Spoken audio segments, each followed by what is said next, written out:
নিশ্চয়ই খোদা তোমাকে নিজ হাতে তৈরি করেছে, আর কতটা সৌন্দর্য দিয়েছে সেটা কি তুমি জানো? রাজমহলের তত্ত্বাবধায়ক হানিফারকে ডেকে আনা হোক।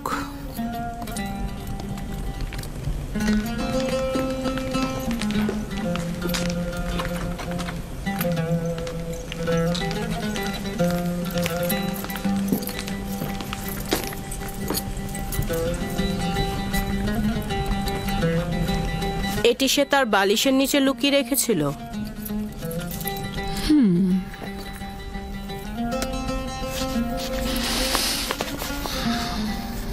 আমার বানু, এটা ইউজারশিপকে কেনার সনদ। শামুন নামের একজন ইউজারশিপকে মালিকের নিকট বিক্রয় করেছেন। এটা তো রাজমহলে থাকা উচিত, তোমার কাছে নয়। আপনি যা ভালো মনে করেন।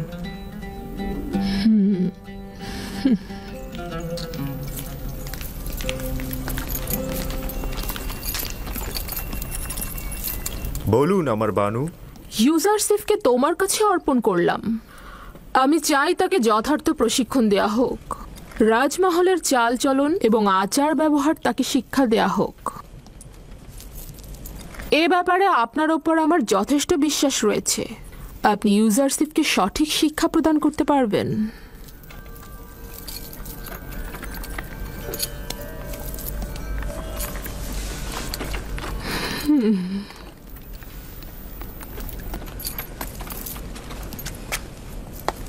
দেখে কিন্তু মনে হচ্ছে না সম্মান প্রদর্শনের এই ভঙ্গি সে উপভোগ করছে। এই মরুচারী তো ভেড়া চড়ানোই জানে না, আর আপনি ওর কাছে সম্মান প্রদর্শন আশা করছেন?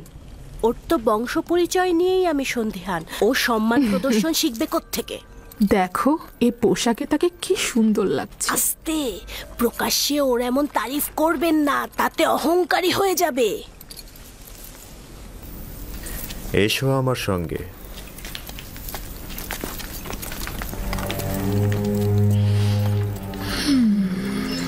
এতক্ষণ যে কামরাটিতে ছিলে সেটাতে বানু জুলেখা ও পুতিফারের একান্ত লোকজনই আসতে পারে। যখন তখন যে কেউ এই কামরায় ঢুকতে পারে না। এই কামরায় প্রবেশ করতে হলে তাকে অবশ্যই 7টি দরজা অতিক্রম করতে হবে। এই 7টি দরজা শক্তভাবে তালাবদ্ধ থাকে, আর তালাবদ্ধ অবস্থায় যে কেউ চাইলেই সেখানে প্রবেশ বা বাহির হতে পারে না। আর এই দরজাগুলোর চাবি শুধুমাত্র বানু জুলেখার কাছেই সংরক্ষিত থাকে। এই জায়গাটি হচ্ছে আমাদের রাজমহলের সবচেয়ে দৃষ্টিনন্দিত স্থান, আর এইখান থেকেই আমাদের প্রিয় মিশরের নীলনদ পর্যবেক্ষণ করা যায়। আর ওই পশ্চিমে মৃত ব্যক্তিদের দুনিয়াও দেখা যায় এখান থেকে। এসো আমার সাথে।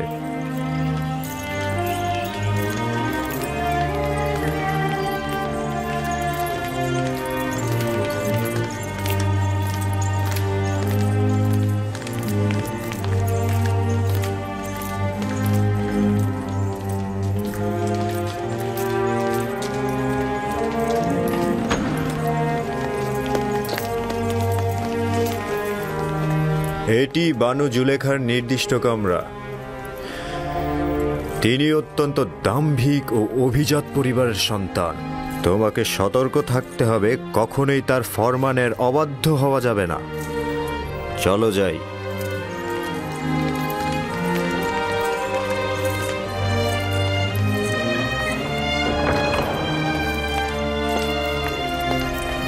এটা জনাব পুতিফারের খাস বিশ্রামাগার ও কিতাবখানা। জনাব পুতিফার হলেন মিশরের দ্বিতীয় শ্রেষ্ঠ ব্যক্তি।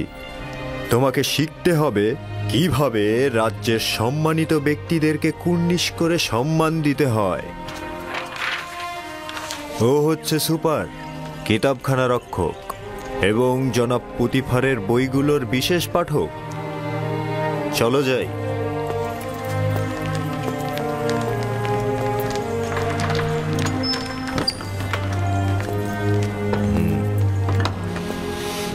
এই কক্ষটি হচ্ছে জনাব পুতিফার ও বানু জুলেখার আহার কক্ষ।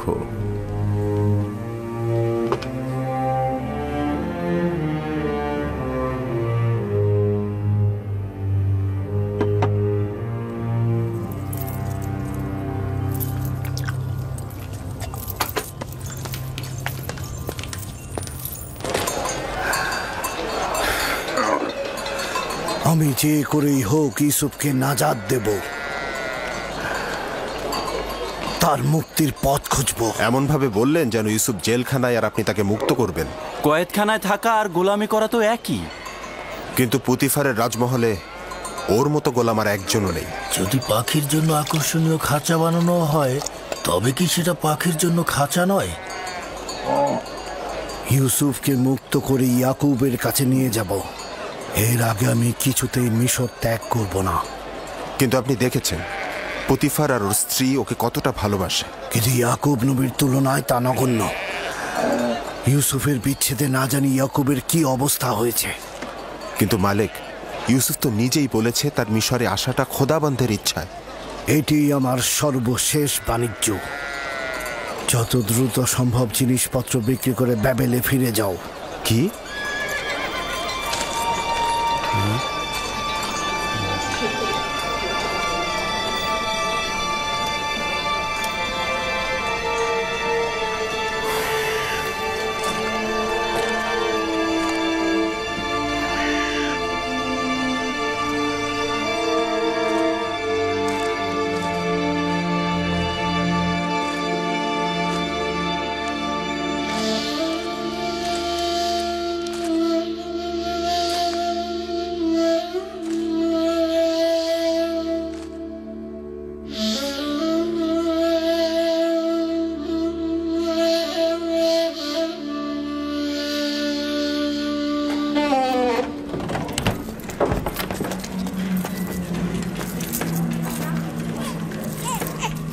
এটি খেদমতদার ও গোলামদের থাকবার জায়গা।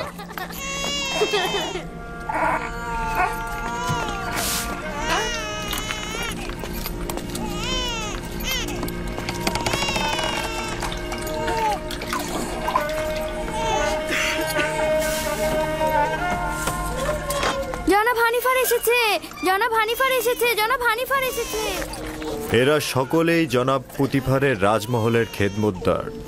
এরা মহলের বিভিন্ন অংশে কাজ করে থাকে। কেউ কেউ প্যাপিরাসের খামারে কাজ করে, আবার কেউ কেউ তুলা চাষও করে।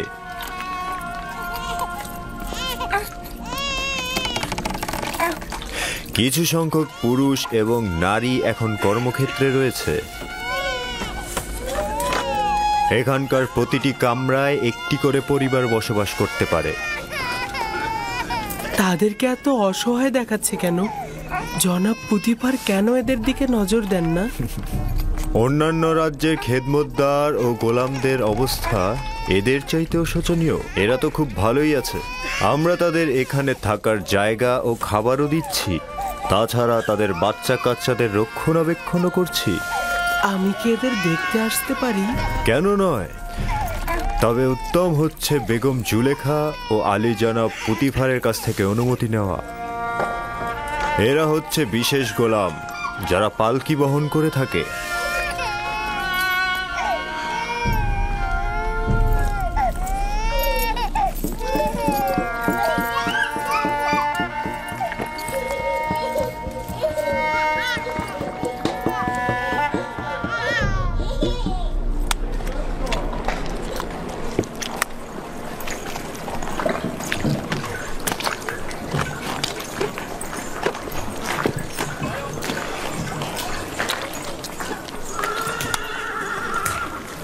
এখানে প্যাপিরাস থেকে লেখার কাগজ তৈরি হয়। আলী জনাব হানিফার ওপর দরুদ বর্ষিত হোক। এটা প্যাপিরাসের কাগজ, এটাতেই লেখা হয়। আমরা লেখার জন্য পশুর চামড়া ব্যবহার করতাম। এটা কিন্তু পশুর চামড়ার থেকেও উত্তম। তুমি কি লিখতেও পারো? যিনি আমাকে সৃষ্টি করেছেন তিনি লেখা শিখিয়েছেন। বাহ, বেশ ভালো। একজন গোলাম যদি লিখতে জানে সেটা মালিকের জন্য নিয়ামত স্বরূপ। তুমি কার কাছ থেকে শিখেছ বললে? আমার মালিকের কাছ থেকে। তিনি সব ভাষাই জানেন। খুব ভালো, চলো যাই, ওই দিকটা দেখাই।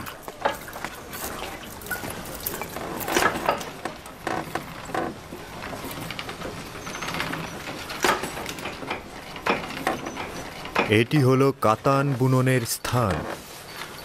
কাতান কি?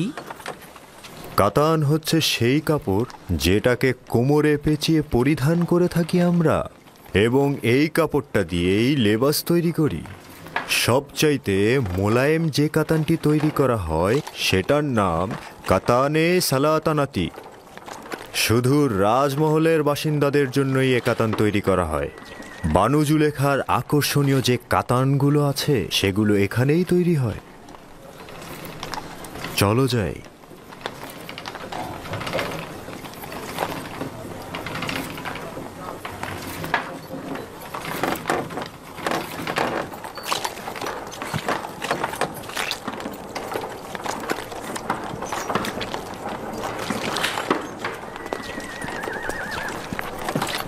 দেখছো, এখানে মাটির জিনিস তৈরি হয়। আলী জনাবের উপর দরুদ বর্ষিত হোক। সেদিন ঘোড়ার গাড়ির সঙ্গে লেগে পানি সরবরাহের কিছু পাইপ ভেঙে গেছে, সেগুলো বদলে ফেলবে। এই রকম হলে চলবে তো? হ্যাঁ হ্যাঁ, দ্রুত করবে। ঠিক আছে, চিন্তা করবেন না, সব সময় মতন হয়ে যাবে।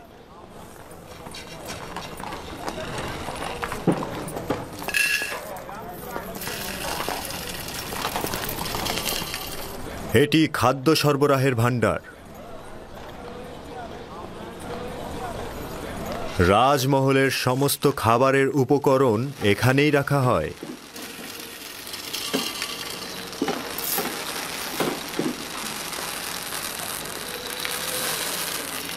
তোমার মন কোথায় পড়ে আছে? ঠিক মতো কাজ করো।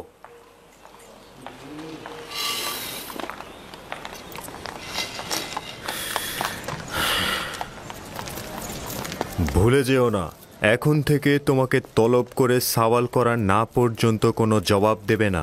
কি মনে থাকবে? বানু জুলেখা একজন দাম্ভিক নারী। কখনো কখনো সে রাজসভার সদস্যদের সঙ্গেও কঠোর আচরণ করেন। ছেড়ে দাও, আমি এই কাজ করিনি।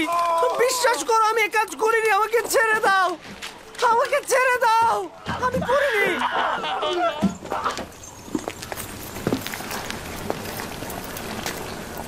এটি রাজমহলের রান্নাঘর। বিভিন্ন ব্যক্তিদের জন্য এখানে হরেক রকমের রান্না করা হয়। গোলাম ও খেদমতদারের জন্য আলাদা খাবার, দায়িত্বশীল ব্যক্তি ও তত্ত্বাবধায়কদের জন্যও আলাদা খাবার, এবং জনাব পুতিফার ও বানু জুলেখার জন্য স্বতন্ত্র খাবার তৈরি করা হয়। কেন অনেক রকম খাবার তৈরি করা হয়? সকলের জন্য একরকম খাবার তৈরি করলেই তো হয়।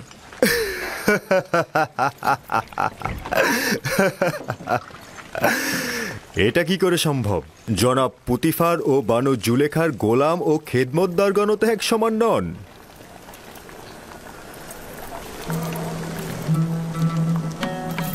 ও হচ্ছে ইউজারশিপ। এখন থেকে ইউজারশিপই তোমাদের খাবার বন্টনে সহায়তা করবে। ও একজন অক্ষর জ্ঞান সম্পন্ন বালক, তালিকা অনুযায়ী হিসেব করে ও খাবার বন্টন করবে।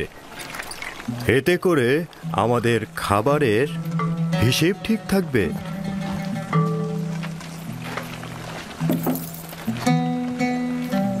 দেখেছো তোমাকে কত আগ্রহের সঙ্গে দেখছে, আর তোমার জন্যই এখানে জড়ো হয়েছে সবাই। তোমরা এখানে কি চাও? নিজেদের কাছে যাচ্ছ না কেন?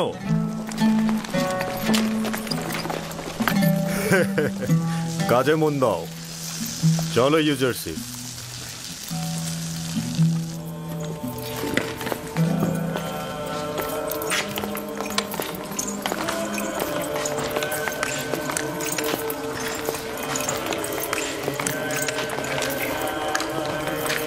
এইটা হলো রাজমহলের ইবাদতখানা।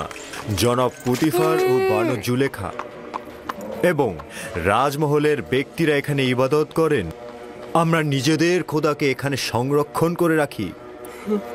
তার মানে আপনাদের খোদার থাকার জন্য বসবাসের জায়গা দরকার? অবশ্যই দরকার। খোদাকে তো আর খোলা আকাশের নিচে রোদ বৃষ্টিতে রাখা যায় না।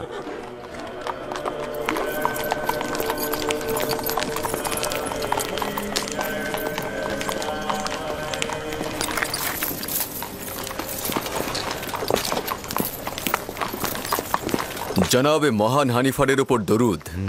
সাধারণত রাজমহল দর্শনের সময় সকালবেলা, হঠাৎ এই দুপুরবেলা। ইউজারশিপকে রাজমহল দেখাতে নিয়ে এলাম। আমি চাইছি এই রাজমহল ও এর আদিবাসীদের সঙ্গে ওর পরিচয় হোক। ওখানে কি হয়েছে?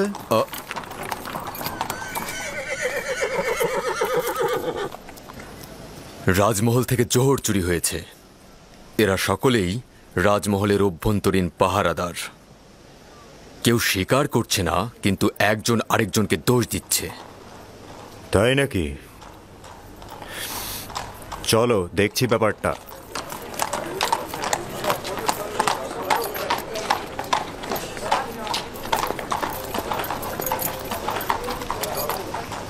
এদের দুজনকেই হাত পা বেঁধে রাজমহলের সামনে রশি দিয়ে ঝুলিয়ে চাবুক পেটা করা হোক। যতক্ষণ পর্যন্ত না স্বীকার করবে চলতেই থাকবে।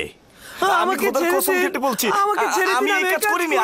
আমি এই কাজ করিনি। চিৎকার করবে না, যা বলার একজন করে বলো।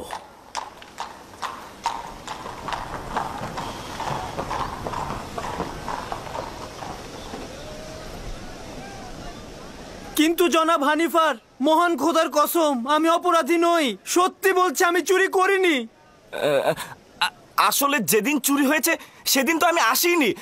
সেদিন তো আমি ছিলামই না। আমি চুরি করিনি। আমরা তো অবশ্যই দোষীকে খুঁজে বের করতে সক্ষম হব, তাই না? এর চাইতে উত্তম হবে দোষ স্বীকার করো, নয়তো পরিণতি খুব ভয়াবহ। সে বলেছে তুমি তার গাফিলতির সুযোগে খেদমত মহলে প্রবেশ করেছ। আমি প্রবেশ করেছি? আমি তো সেদিন আসিনি। ও মিথ্যে কথা বলছে, মিথ্যুক কথাকার। ভুল করেছি, তখনই ওকে ধরা উচিত ছিল আমার। আমি খোদার নামে কসম কেটে বলছি, আমি নিজ চোখে দেখেছি ওকে চুরি করতে। আমাকে আর কেউ দেখলো না, শুধু ও দেখলো? এটা হতে পারে? একজন পাহারাদারের দায়িত্ব খেদমত মহলে কে প্রবেশ করছে এবং বের হচ্ছে তার নজর রাখা। তোমার ঘুমানো উচিত হয়নি। তুমি দোষী, কেননা তুমি কাজের সময় ঘুমিয়েছ, আর তোমার পক্ষে কোনো সাক্ষীও নেই। কিন্তু আলী জনাব, আমি সত্যি করে বলছি, আমি চুরি করিনি। দুঃখিত। নিনিফার কোপাতাকে আজাদ করুন এবং ওকে জেলখানায় পাঠিয়ে দিন। আলী জনাব, আমি চুরি করিনি, আমি চোর নই, আমি সত্যি বলছি। আপনারা আমাকে রহম করুন, খোদার কসম কেটে বলছি। আমি তোমার জবান বন্ধ করো। নীলিফার, তুমি খোদার ক্রোধে আগুনে জ্বলবে। কেন সত্যি বলছো না? আলী জনাব, আমি চুরি করিনি, আমি সত্যি বলছি, খোদার কসম। আমি চোরকে শনাক্ত করতে পারবো। না পুত্র আমার, এটা তোমার কাজ নয়। আমি আপনাদেরকে নিশ্চয়তা দিচ্ছি। আপনারা কি চোরকে শনাক্ত করতে চান না? চাই, কিন্তু তুমি কি করে চোরকে শনাক্ত করবে? আমার আব্বাজান শিখিয়েছে। তিনি ফয়সালা নির্ধারণে দক্ষ ছিলেন।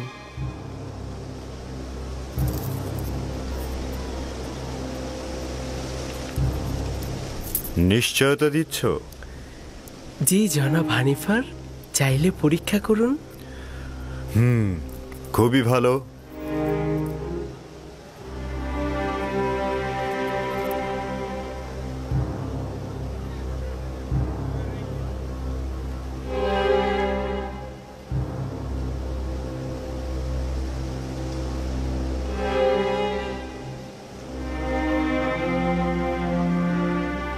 আমি জানি চোরকে।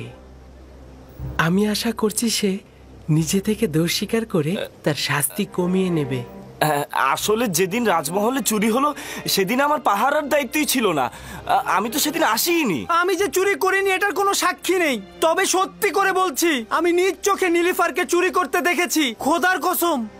আমি গুনাহগার ব্যক্তিকে শনাক্ত করতে সক্ষম হয়েছি, আর কিছুক্ষণের মধ্যেই আমি তা প্রমাণ করে দেব। জনাব হানিফার, আমি চোরকে শনাক্ত করে ফেলেছি। আপনি অবশ্যই তার গর্দানটা কেটে ফেলবেন। আমি শুধু চাইছি তাকে শনাক্ত করতে। একবার শুধু শনাক্ত হোক। তাকে কোনরূপ ক্ষমা করা হবে না, শুধু শনাক্ত করুন। জনাব রুদামুন, এই দুজনকেই বাগিচার কাছে নতজানু করা হোক।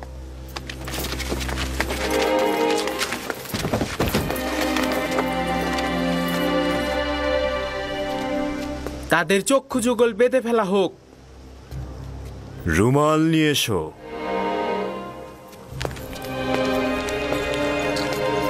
তার হাত বেঁধে ফেলো।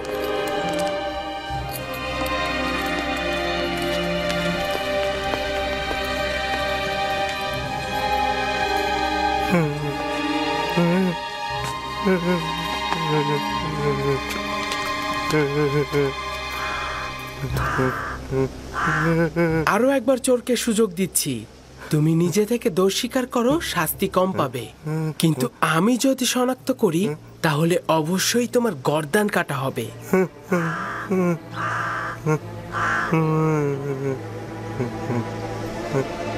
সেই চোর, আপনার তরবারি বের করুন।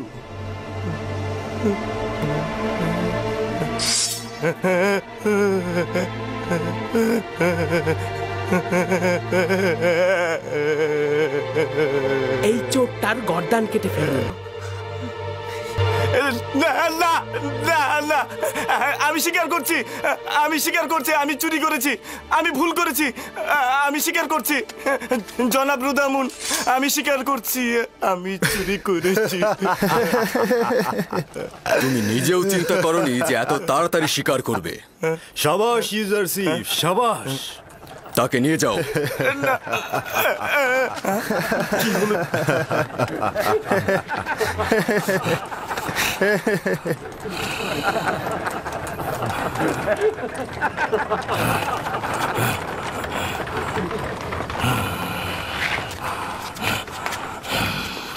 শাবাশ পুত্র আমার, চিন্তিত ছিলাম।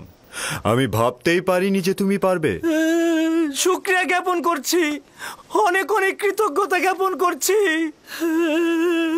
আমি গুনাহ না করেও শাস্তি পেতে যাচ্ছিলাম। অনেক অনেক শুকরিয়া। তোমাকে দোষী করেই তোমার জীবন বাঁচানো হলো, তাছাড়া আসল চোরকে ধরতে পারতাম না। তুমিও একেবারে গুনাহীন নও, আর একবার যদি দায়িত্বের অবহেলা করো তাহলে কঠিন শাস্তি প্রদান করা হবে। আজ্ঞা শিরোধার্য, এরকম আর হবে না। শুকরিয়া, শুকরিয়া। খুবই ভালো পুত্র আমার, চলো যাই, আমার সঙ্গে এসো। কি দারুণ বুদ্ধি রে বাবা! এই দেখলে কিভাবে চোরটাকে ফাঁদে ফেললো? যেমন বুদ্ধি তেমনই সুদর্শন। আমার তো বিশ্বাসই হচ্ছে না, একটা বালক কি করে এই কাজ করলো।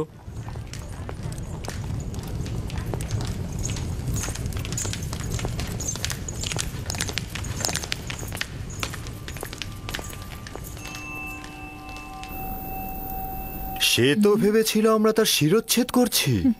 সঙ্গে সঙ্গে সে তার জায়গা থেকে উঠে দাঁড়ালো এবং গুনাহ স্বীকার করে নিল। সে তো ভয়ে বলতে থাকলো যে না না, শিরচ্ছেদ করো না, গুনাহ আমি করেছি, আমি চুরি করেছি, আমি আমার দোষ স্বীকার করছি। ইউজারশিপের এই চতুরতা দেখে সবাই তো একদম অবাক হয়ে গেল।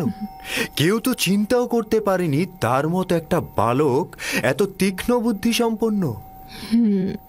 আমি অবশ্যই জনাব পুতিফারের কাছে মূল্যবান হাদিয়ার জন্য শুকরিয়া জ্ঞাপন করব। ইউজারশিপ খুব বুদ্ধিমান এবং অক্ষর জ্ঞান সম্পন্ন বালক। আজ থেকে কেউ অতিরিক্ত খাবার নিতে পারবে না। যার যতটুকু দরকার ততটুকুই হিসেব করে খাবার বিতরণ করবে সে। একজন অক্ষর জ্ঞান সম্পন্ন গোলাম তার মালিকের কাছে নিয়ামত স্বরূপ। ইউজারশিপের বিশ্রামাগার কোথায় নির্ধারণ করেছেন? এখনো সিদ্ধান্ত গ্রহণ করিনি। গোলামদের থাকার জন্য নির্ধারিত স্থান রয়েছে, এখানে সিদ্ধান্তের কি দরকার? না, গোলামখানায় নয়, এখানেই রাজমহলের মধ্যে, যা গতরাতে নির্ধারণ করা হয়েছে। ইউজারশিপ, তুমি কি রাজি আছো? শুকরিয়া জ্ঞাপন করছি। যদি অনুমতি দান করেন, আমার শোবার জায়গা রাজমহলের গোলামদের মধ্যে হলে উত্তম হবে। আমি বলবো তুমি কোথায় এবং কাদের সাথে জীবন গড়বে। বুঝতে পেরেছ? জি। বানু, রাজমহলে একজন গোলামের উপস্থিতি নিয়মের বরখেলাপ। এতে করে অন্যান্য গোলামরা ঈর্ষান্বিত হয়ে উঠতে পারে। যখন আমি এবং এই মহলের প্রভু পুতিফার তার প্রতি আকৃষ্ট হয়েছি, তখন আর কারো হক নেই তার প্রতি দৃষ্টি দেওয়ার।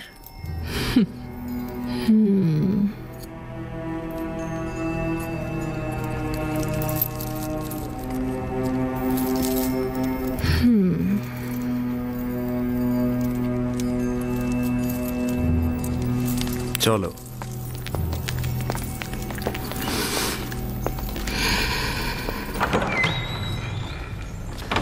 ইউজারশিপ, পুত্র আমার কোনো পুত্র সন্তান নেই। আমাকে তোমার পিতার ন্যায় জানবে এবং যে কোনো মুশকিলে আমাকে স্মরণ করবে। শুক্রিয়া জ্ঞাপন করছি।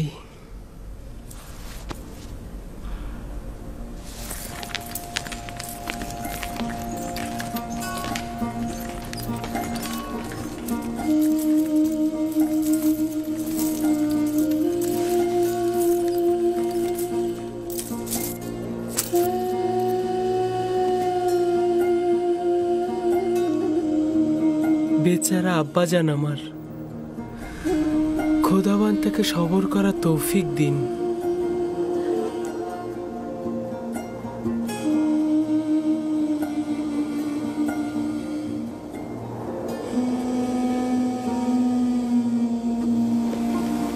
হে কানানের নেকড়ের পাল, তোমাদের বলছি, হে কানানের সমস্ত নেকড়ের পাল, তোমরা নিশ্চুপ কেন?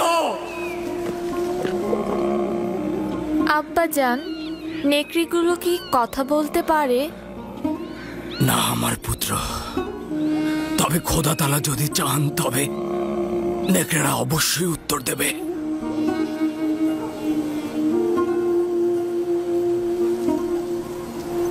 দেখো দেখো আমার পুত্র, ওই যে একটা নেকড়ে, দেখো ওরা আসছে।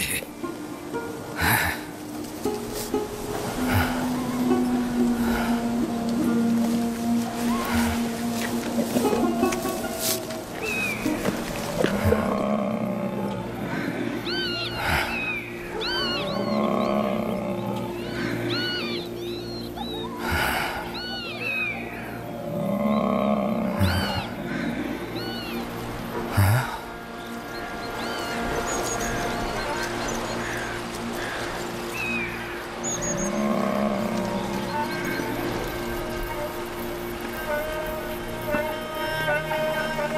ওই যে দেখো আব্বাজান আসছে।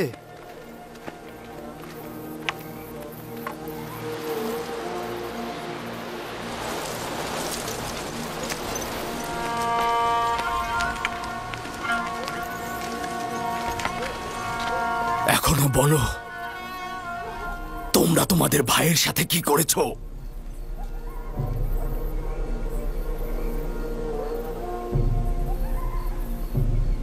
কি হলো বলো? কথার উত্তর দিচ্ছ না কেন লাভি? পূর্বে বলেছি তো তোমরা মিথ্যে বলছো। নেকড়েরা অস্বীকার করেছে, ইউসুফের খবর তাদের কাছে নেই। নেকড়ে? নেকড়ে কি করে অস্বীকার করতে পারে? আমি দেখেছি, ওরা আব্বাজানকে বলেছে, ওরা মাথা নেড়ে বলেছে ওরা জানে না। বিলম্ব না করে সত্যি বলো, ইউসুফের সাথে তোমরা কি করেছো? এখনো ফুরসাত রয়েছে। সত্য এটাই যা আগে বলেছি, ইউসুফকে নেকড়েরাই ভক্ষণ করেছে। নেকড়েকে দোষারোপ করো না, তোমরা যা করেছো নেকড়ের বেশে করেছো। এখনো সময় আছে, হাকিকত বলো।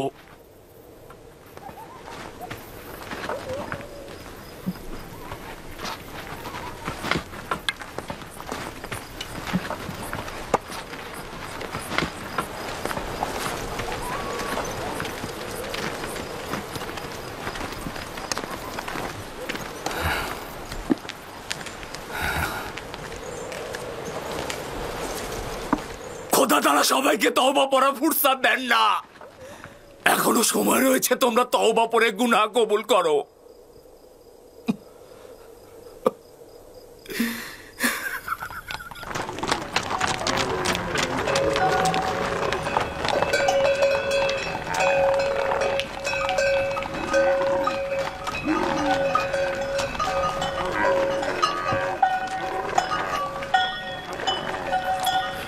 আপনার উপর দরুদ বর্ষিত হোক। আশা করি আবার দেখা হবে। খোদা হাফেজ। খোদা হাফেজ।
ইউজারশিফকে এখানে নিয়ে এসো।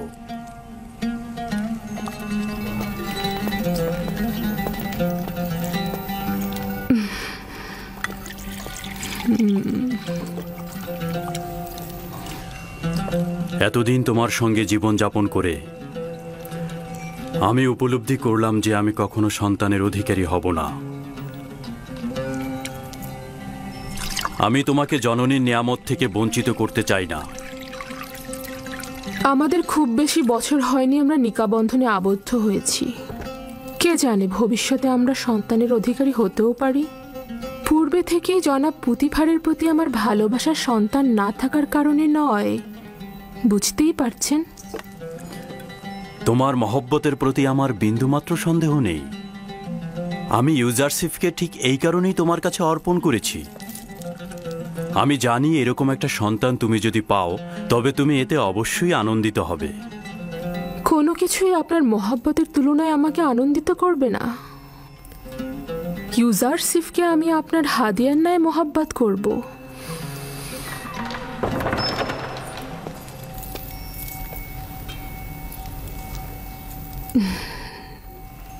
ভাবছি আমরা যদি কখনো সন্তানের অধিকারী হই তবে সে ইউজারশিফের মতো সুদর্শন ও বুদ্ধি সম্পন্ন হবে। আমার মনে হয় সে ইউজারশিফের মতো তীক্ষ্ণ বুদ্ধিসম্পন্ন নাও হতে পারে। তুমি এমন কি করেছো যে বানু জুলেখা তোমার এত তারিফ করছে? আজকে ইউজারশিফের চতুরতা জওহর চোরকে ধরার জন্য সকলকে হতবাক করে দিয়েছে। আলী জনাব, আজ রাজমহলের সর্বত্র ইউজারশিফের বুদ্ধিমত্তার প্রশংসা হচ্ছে। সকলে বলা বলি করছে ইউজারশিফের কারণে একজন নির্দোষ ব্যক্তি মুক্তি পেয়েছে। প্রথম দিনই ইউজারশিফ এটা প্রমাণ করলো যে বানু জুলেখার উপযুক্ত সন্তান হতে পারবে সে।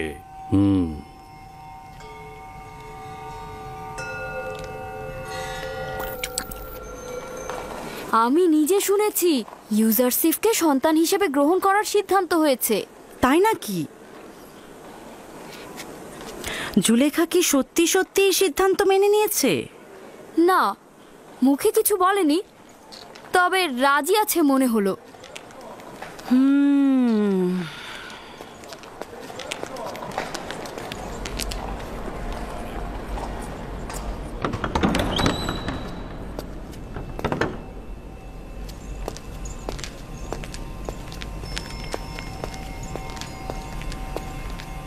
বানু, এই গুজব কি সত্যি যা সর্বত্র ছড়িয়ে গেছে? কি ইউজারশিফের সম্পর্কে? অনুমান করলাম ইউজারশিফই হবে। সন্তান হিসেবে ইউজারশিফকে গ্রহণ করার কি হাকিকত আছে? দারুণ নির্বাচন, তাই না? কিন্তু বানু, এটা তো মিশরের পারিবারিক ঐতিহ্য ও আইনের বরখেলাপ। ইউজারশিফ একটা অপরিচিত নিচু বংশের সন্তান এবং সে আপনার সাথে একেবারেই বেমানান। কি করে সে সম্মান পেতে পারে? আমার সন্তান হওয়া মানে কিন্তু সেই নাম যশ সবকিছুর অধিকারী হওয়া। কিন্তু তার ঈমান সম্পর্কে কি বলবেন আপনি? আর কি করে বুঝবেন যে সে আমুন আর মিশরের আইন বিরোধী হবে না? আজব কথাবার্তা বলছো। নাজুক এবং নমনীয় চারা গাছকে খুব সহজেই আকৃতি পরিবর্তন করানো যায়। আশা করি সিদ্ধান্তটি আবার ভেবে দেখবেন। এটি মঙ্গলজনক নয়। আমি নিজ সিদ্ধান্ত গ্রহণ করেছি। তোমাকে যেটা বলা হয়েছে তুমি শুধু তাই করবে, বোঝা গেল? তাহলে একটু শুনুন, শেষ কথাটা বলি। আমি আজ আমুন মন্দিরের একজন ধর্মযাজকের কাছে গিয়েছিলাম এবং তাকে ইউজারসিফের বর্ণনা দিয়েছি। শুনবেন কি বলেছে সে? সে বলল এই বালক জুলেখার দুশ্মন। সে হবে জুলেখার জীবন নাশকারী এবং আপনার খোদা থেকে আপনাকে দূরে সরিয়ে দেবে। সে আপনাকে বিভ্রান্ত করবে এবং ধর্মযাজকের মতে আপনি ভিন্ন খোদার পূজারী হবেন। এই বেহুদা কথাবার্তা বলার অর্থ কি? তুমি কি বলছো? সে কেবলই একজন বালক, তাকে আমার মতো করে যেমন ইচ্ছা তেমন করে গড়ে তুলতে পারবো। আগামীকাল থেকে তাকে সজ্জিত করে আমার কাছে নিয়ে আসবে। তাকে মিশরের জনগণের আদব কায়দা নিয়ম কানুন সম্পর্কে অবগত করব। তুমি আমাকে সাহায্য করবে। আমার সকল চিন্তা আপনার জন্য, কিন্তু আপনার ইচ্ছা যদি এরকমই হয় তাহলে ঠিক আছে। তবে আমাকে কিন্তু পরে কিছু বলতে পারবেন না।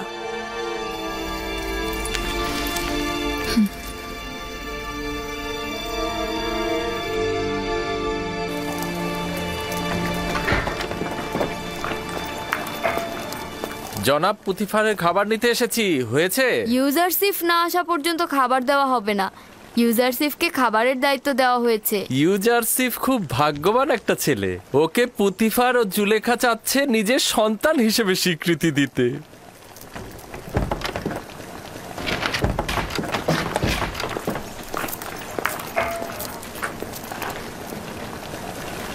রাজমহলের লোক সংখ্যার পরিমাণ এতে দেয়া আছে। ইউজারসিফ নাও। ও যাকে যতটুকু খাবার দিতে বলবে সেই মোতাবেক খাবার বিতরণ করবে।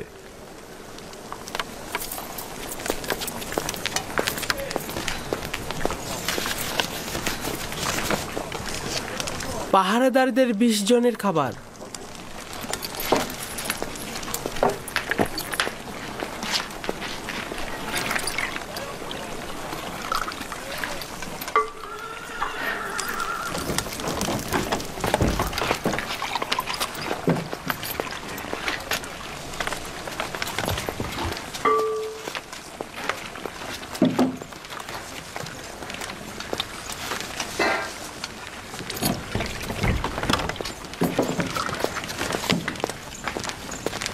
পুরোহিত 20 জন। ইবাদতখানায় পুরোহিতের সংখ্যা 5 জন, তবে 20 জন কেন? ইবাদতখানার খোদার কি খাবারের প্রয়োজন নেই? তার মানে তোমাদের খোদাও কি খাবার গ্রহণ করে? না, খাবার খায় না। কিন্তু তার সামনে কি খাবার দেওয়া উচিত নয়, যাতে বান্দাদের খাবারের বরকত বাড়ে? ভালো কথা। খোদা বরকত দান করার পরে এই খাবারগুলো কারা গ্রহণ করে? খাবারগুলো খোদার বরকত দেবার পর ওইখানে থাকা খোদার ইবাদতকারী আর আমরা খাদেমরা খেয়ে থাকি। এইভাবেই পুরোহিতরা অন্যদের থেকে 4 ভাগ বেশি খেয়ে থাকে। হ্যাঁ, আর এই কারণেই পুরোহিতরা এত মোটা হয়ে থাকে। পুরোহিতগণ ও ইবাদতখানার খেদমতকারীগণ এই জন্যই খোদার বরকতে অধিকতর মোটা হচ্ছে। আর এই কারণেই রাজমহলের অনেকেই খাবার পায় না। ভালো বলছো। আর এভাবে খোদা যদি বরকত না দেন তাহলে ওরা শুকিয়ে যাবে।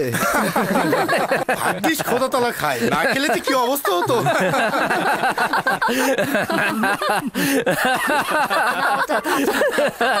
অনেক হয়েছে। তোমরা যদি ইবাদতখানার খাদেমের কাছে লজ্জিত না হও, তবে অন্তত খোদার কাছে তো লজ্জিত হও। চলো।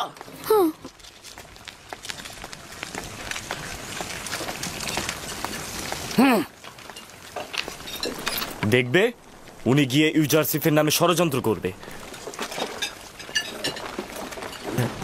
এখানে ইবাদতখানার পুরোহিত ও খেদমতদারের সংখ্যা 5 জন উল্লেখ করা হয়েছে। এর বেশি খাবার দেওয়া উচিত হবে না। এসব নিয়ে তোমাকে মাথা ঘামাতে হবে না।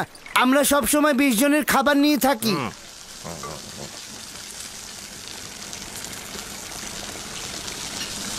আজ যতটুকু চায় ততটুকু দিয়ে দিন, জনাব হানিফার এর সমাধান করবেন।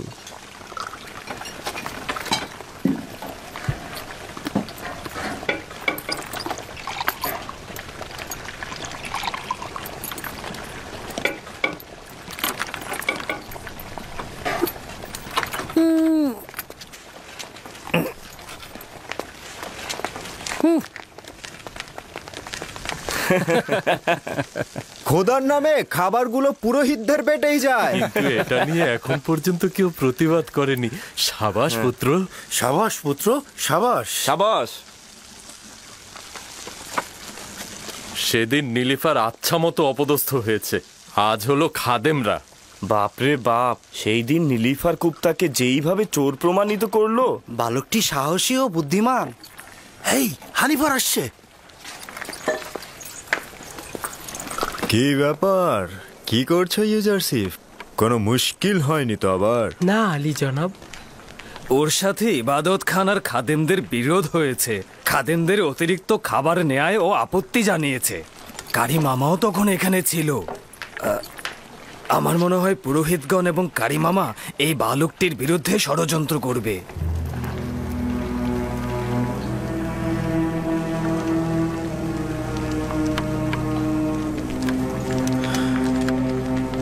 আলী জনাবের খাবার প্রস্তুত হয়েছে? হ্যাঁ আলী জনাব। নিয়ে এসো।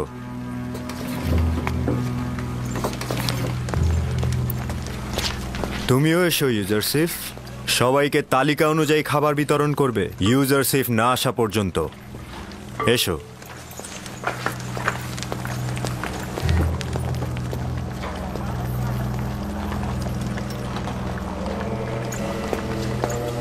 আপনি তো ছিলেন না, তাই জানেন না রাজমহলের কর্মচারীরা কি করে হাসছিল। রাজমহলের কর্মচারীরাও তার সাথে ছিল। পুতিফার একজন বালককে রাজমহলের খাবারের দায়িত্বে নিয়োজিত করেছে। হানিফার তাকে তত্ত্বাবধায়ক বানিয়েছে। আমার পূর্ণ বিশ্বাস সে কাফের এবং আমাদের খোদার ইবাদত করে না। যদি তোমাদের কথা সত্যি হয় তাহলে আমিও তাকে ছেড়ে কথা বলবো না। আমি পুতিফার ও জুলেখার সাথে এই বিষয় নিয়ে কথা বলবো, তোমরা একদম চিন্তা করো না।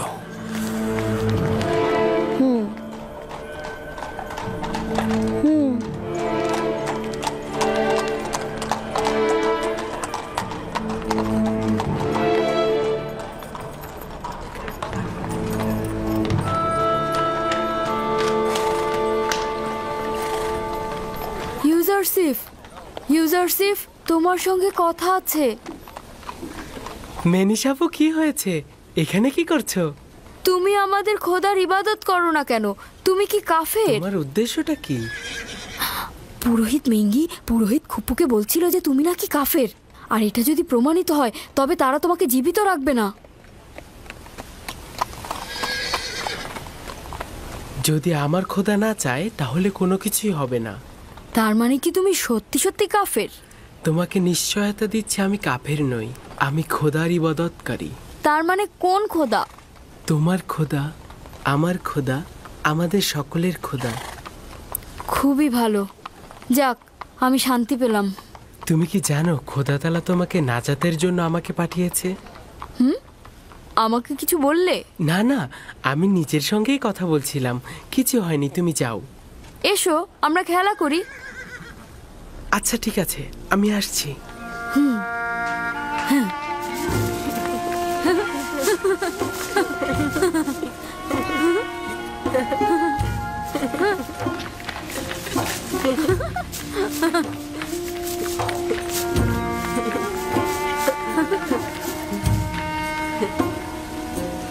হায় আফসোস, যদি দেখতেন কিভাবে রাজমহলের সব ব্যক্তি তার সাথে মিলে পুরোহিতদের ঠাট্টা করছিল। কিভাবে একজন বালক ইবাদতখানার পুরোহিতগণের ঠাট্টা এবং উপহাসের কারণ হলো? কারণ ও প্রতীকীভাবে বলছিল পুরোহিতগণ খোদার নামে খাদ্য সংগ্রহ করে নিজেরাই তা ভক্ষণ করে। ঠিক আছে, আমি তার সঙ্গে কথা বলবো। আমার সন্দেহ অমূলক নয়। সে আমুন কেন কোনো খোদাকেই পূজা করে না। জনাব পুতিফার আপনার জন্য অপেক্ষা করছে। দুপুরের খাবারের সময় হয়েছে। বানু, এই বালকটার দিকে নজর রাখা প্রয়োজন। যদি ইবাদতখানার মালিক ক্রোধান্বিত হয় তাহলে তার সাথে সাথে আমরাও বিপদে পড়ব।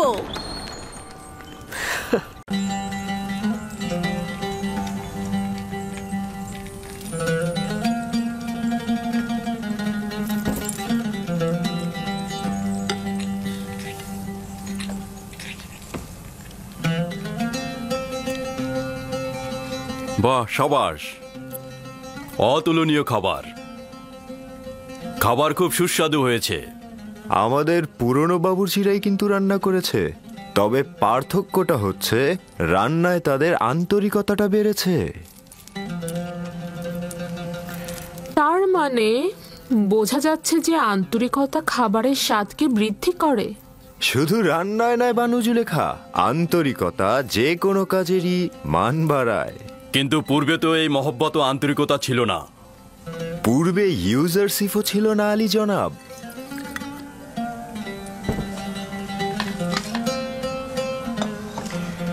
ইউজারশিপ, তুমি জাদুশাস্ত্র জানো নাকি? সবাইকে একেবারে মোহিত করে ফেলছো। জাদুশাস্ত্র? না বানু, এইটা কি? সে কাজকে ভালোবাসতে জানে, তার জাদু শেখার কোনো প্রয়োজনই নেই। আগামীকাল থেকে ইউজারশিপ রান্নাঘরের দায়িত্বের পাশাপাশি আমাদের খাবারের দায়িত্ব পালন করবে।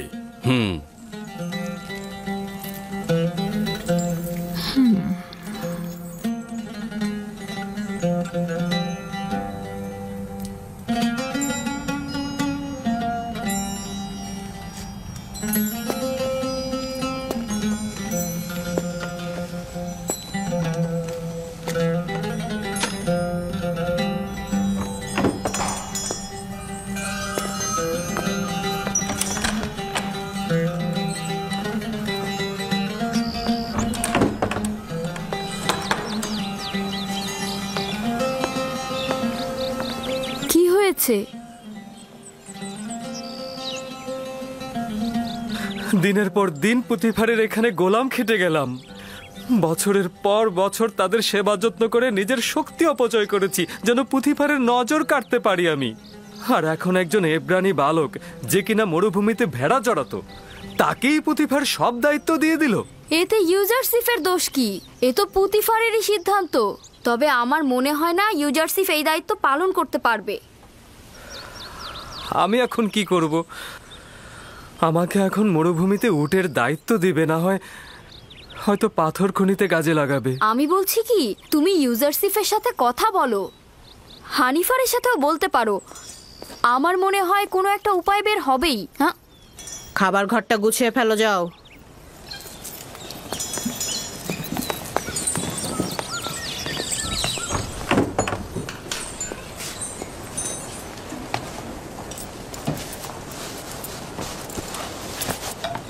কি ওখানে ওভাবে দাঁড়িয়ে থাকবে নাকি?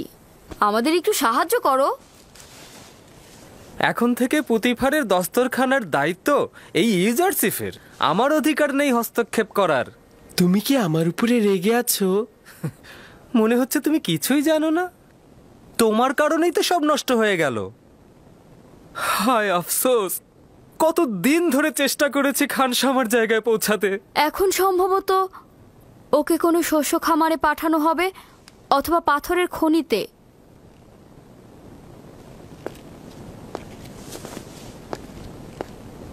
খোদা তাআলা আমাকে ক্ষমা করুক। আমার অজান্তে তোমাকে কষ্ট দিয়ে থাকলে তুমি ক্ষমা করো। আমি তোমার জন্য কিছু করার চেষ্টা করব, চিন্তা করো না।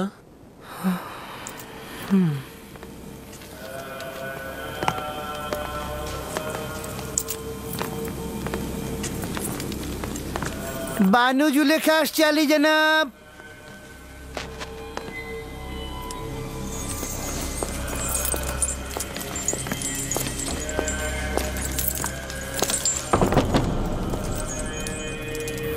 হঠাৎ করে জরুরি তলব কেন আলী জনাব খুফু? আফসোস হে বানু, আমার মন্দিরের সিদ্ধান্ত নেবে একজন তুচ্ছ বালক যে কিনা ভেড়া চড়াতো। আমার মনে হচ্ছে আপনার কোথাও বা ভুল হচ্ছে। এই বালকটি অপরিচিত। এই বালকের আচরণে মহান খোদার সঙ্গে দুশ্মনীর নিশানা দেখা যাচ্ছে। তাকে এই রাজমহল থেকে বিতাড়িত করুন, সেটাই ভালো হবে। ইউজারসিফ একজন বালক মাত্র, সে খোদার সাথে কি এমন দুশ্মনী করতে পারে? আমার এবং আপনার খোদা তো একজনই, সে কারণে বলছি অভিযোগটা সত্য হলে আমার চোখ এড়াতো না। আপনি আমনের মন্দিরের একজন ইলাহি এবং পতিফারের সহধর্মিনীও বটে। আপনার কাছে অন্যদের চাইতে প্রত্যাশাটাও অনেক বেশি। ইউজারসিফ আমাদের খোদা ও মন্দির সম্পর্কে অবগত নয়। প্রয়োজন হলে আপনি পুতিফারের সঙ্গে আলাপ করে দেখতে পারেন। ঠিক আছে।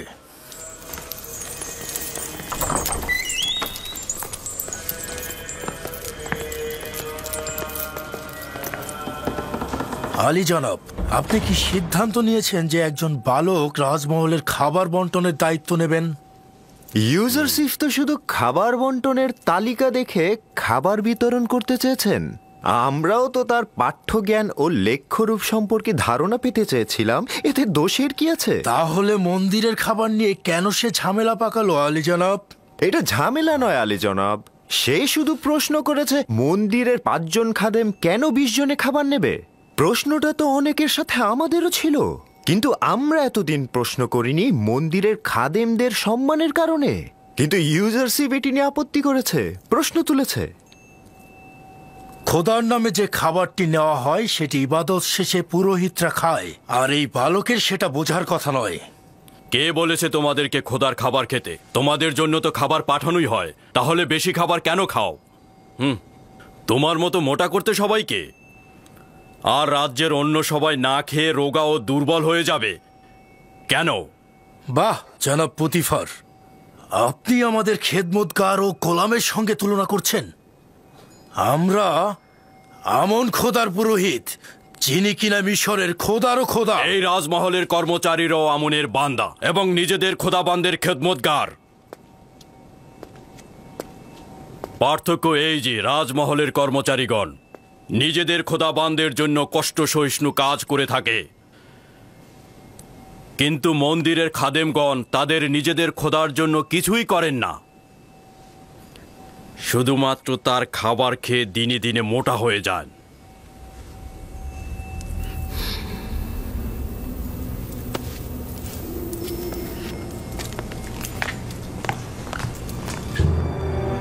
শুনুন তবে, আমি এই অবজ্ঞার সংবাদ আমন মন্দিরের মহান পুরোহিত অজ্ঞামোহরের কাছে পৌঁছে দেব।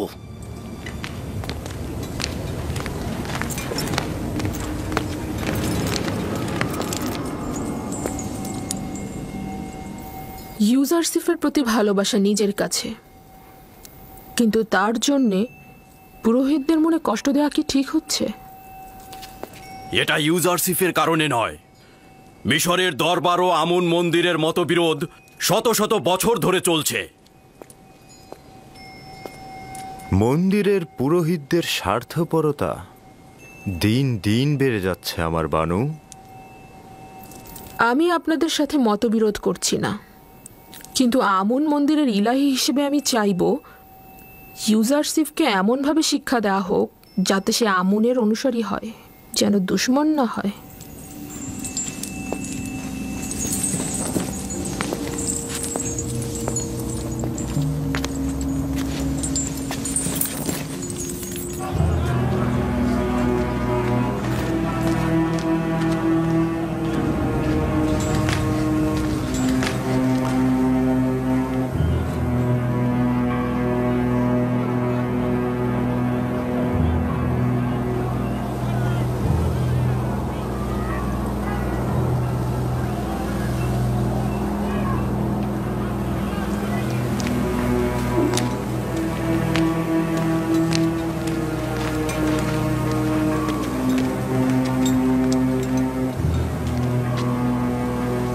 দরুদ আমন মন্দিরের মহান পুরোহিত আলী জনাব অজ্ঞামোহর। বলো কুপু, শুনছি। আমন মন্দিরের মহান পুরোহিতের কাছে একটি আর্জি নিয়ে এসেছি, আমাকে পুতিফারের রাজমহল থেকে অব্যাহতি দেওয়া হোক। কেন, কি এমন ঘটেছে সেখানে? পুতিফারের রাজমহলে আমুন ও আমুন মন্দিরের সকল পুরোহিতদের নিয়মিত অবজ্ঞা করা হচ্ছে আলী জনাব। সকলে কাফের, বিশেষ করে পুতিফার সবচাইতে ইমানহীন অবস্থায় আছে আলী জনাব। এখনো আমার উত্তর দাওনি, কি এমন ঘটেছে? একজন ইব্রানি বালক ইউজারসিফ আমুন মন্দিরের সকল পুরোহিতদের বিপরীত চারণ করেছে, সবাইকে আমাদের বিরুদ্ধে উত্তেজিত করে তুলেছে এবং আমাদেরকে ধীরে ধীরে সকলের সামনে হাসি ঠাট্টার পাত্রে পরিণত করছে আলী জনাব। একজন বালক তোমাদের এত সব বিপদে ফেলছে? আমি তো ভেবেছিলাম আমেন হতে অথবা পুতিফার মন্দিরের সাথে দুশ্মনী করছে। কল্পনাও করিনি একজন বালকের নামে নালিশ করবে। কিন্তু সে তো একজন মামুলি বালক। বন্ধ করো, বন্ধ করো। তোমার রাজমহল ত্যাগ করা উচিত হয়নি। কেউ জেনে ফেলার আগেই এক্ষুনি ফিরে যাও। পুতিফারের মহলেই তোমাকে বেশি প্রয়োজন।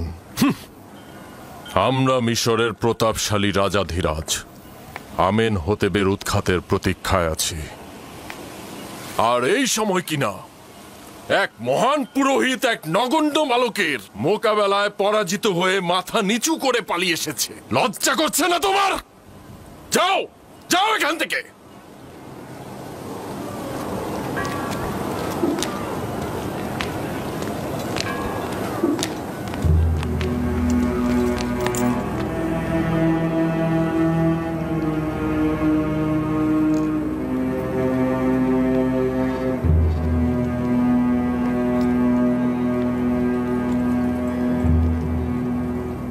ইস, সে কত সুন্দর, একদম ফেরেশতার মতো। হ্যাঁ হ্যাঁ, ঠিক বলেছো।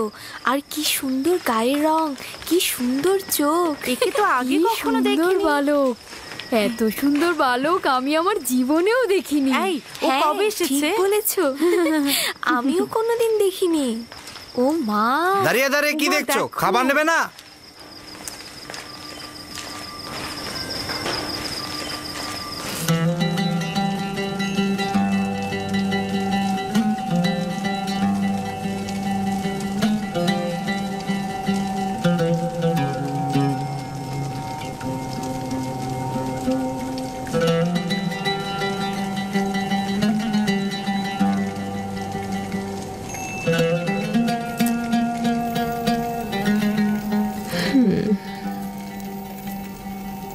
বাবা, বেশ সুসজ্জিত। নিশ্চয়ই তুমি করেছো ইউজারসিফ। আমাকে সামেনি শিখিয়েছে। ইউজারসিফ অত্যন্ত তীক্ষ্ণ বুদ্ধি সম্পন্ন। ইউজারসিফের এই সৌন্দর্য বোধ অবাক করার মতো। ইউজারসিফের এই সৌন্দর্য, জ্ঞান ও রুচিবোধ আমাকে সত্যিই একেবারে বিমোহিত করে ফেলেছে। বাবা, খুব সুগন্ধ আসছে। অনেক শুক্রিয়া ইউজারসিফ। তুমি কি গল্পের বই থেকে কিচ্ছা শিখেছো? হ্যাঁ, শিখেছি, তবে আমার আব্বাজানের কাছ থেকে বেশি শিখেছি। তুমি আজকে রাত থেকে আমাকে গল্প শোনাবে, ঠিক আছে? গল্প? জনাবে পুতিফার সবসময় ঘুমানোর আগে কিচ্ছা শোনেন, না হলে তার ঘুম পায় না। এখন যে আমাকে গল্প শোনায় তার গল্প আর ভালো লাগছে না।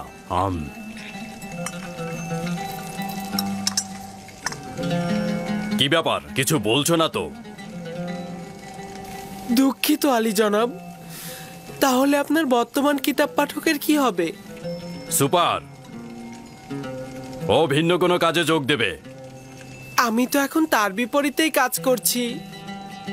এর জন্য সে অনেক কষ্ট পাচ্ছে আলী জনাব। এর কারণে আমারও অনেক কষ্ট হচ্ছে। আমি তাকে আর কষ্ট দিতে পারবো না। তোমার কল্পের দয়া ও মমতা আমাকে মুগ্ধ করেছে। তুমি বলতে চাচ্ছ সুপারকে আমি উত্তম কোনো পেশায় নিয়োজিত করব, এই তো? আপনি চাইলে তাদের পূর্বের চাকরি ফিরিয়ে দিতে পারেন। আমি চাই না আমার কারণে কেউ কষ্ট পাক। আমি কাউকেই কষ্ট দিতে পারবো না।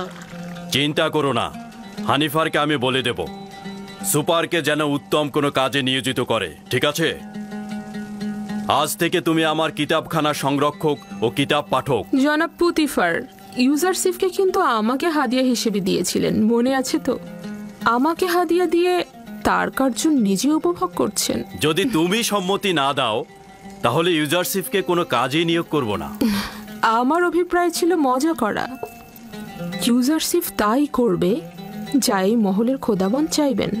তার উচিত হবে সবসময় আপনার প্রতি কৃতজ্ঞতা জ্ঞাপন করা এবং কখনোই মেহেরবানির অপব্যবহার না করা। আমি সর্বদাময় নিজের জাহাপানা খোদাবন্দের কাছে কৃতজ্ঞ থাকব।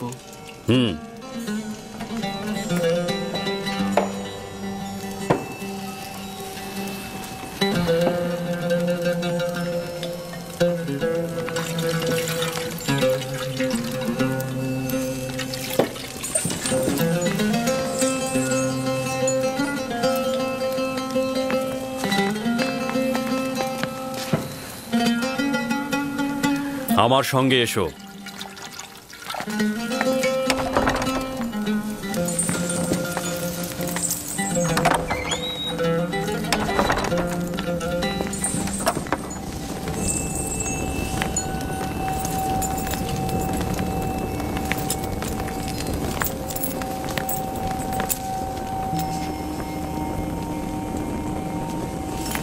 এটি অমূল্য রত্ন ভাণ্ডার। এর জন্য আমাকে যথেষ্ট পরিশ্রম করতে হয়েছে।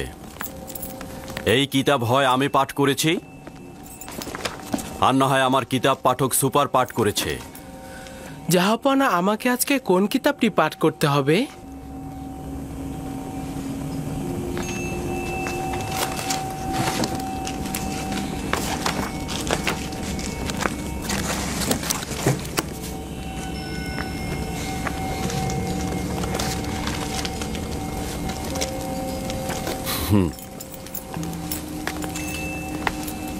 আজ রাতে এই কিতাবটি আমার জন্য পাঠ করো। এটি এমন একটি কিতাব যেখানে মিশরের ভবিষ্যৎ সম্পর্কে ইশারা করা হয়েছে।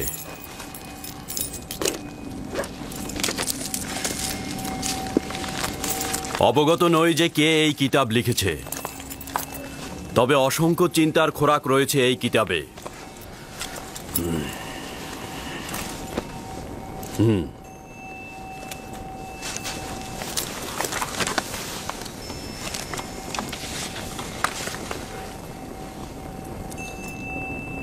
মিশরের ক্ষমতা চিরস্থায়ী নয়, শাসনের জুলুম চিরকাল থাকবে না।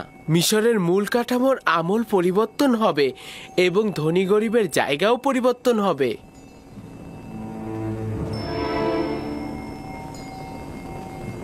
ভিন্ন ধারা প্রতিষ্ঠায় রক্তক্ষয়ী কলহ সৃষ্টি হবে। বৃত্তশালীগণ তাদের প্রাসাদ থেকে বঞ্চিত হবে। আমন খোদা তার পূজা অর্চনা হারাবে এবং শক্তিশালী খোদা আসবে। হুকুমত জনগণের মধ্যে চলে আসবে এবং শক্তিশালী খোদার ইবাদত হবে। আমিও ধারণা করছি এই কিতাবের বাণী বাস্তব ক্ষেত্রে রূপায়িত হবে।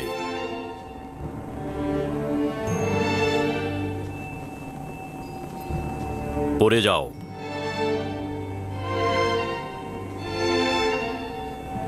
কি চিন্তা করছি ইউজারশিপ?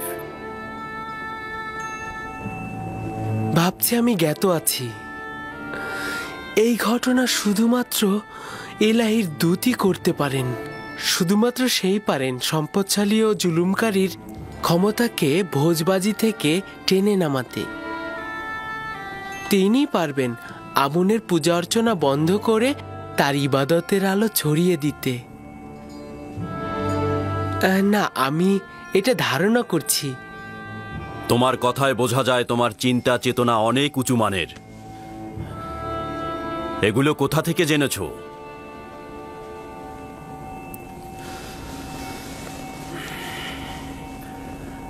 আমি ধারণা করে নিচ্ছি তুমি আমুন খোদার অনুসারী নও, কিন্তু তার দুশমন হবার দরকার নেই। আমন শুধুমাত্র হস্তনির্ভর একটি পাথর, এছাড়া কিছু নয়। তার সঙ্গে দুশমনির কি আছে?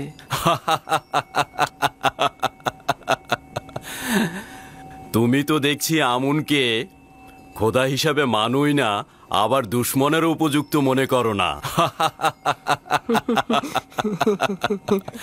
যদি মহামান্য পুরোহিত অজ্ঞামোহর তোমার কথা শোনে, তাহলে নিজেই নিজের শ্বাসনালী চেপে ধরবে।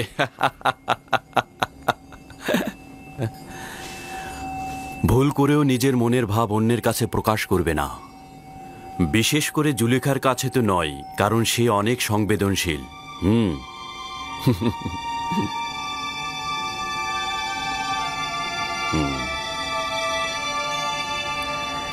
আলী জনাব, আমি জানতে পারি কি জাহাপানা কিসের অর্চনা করেন?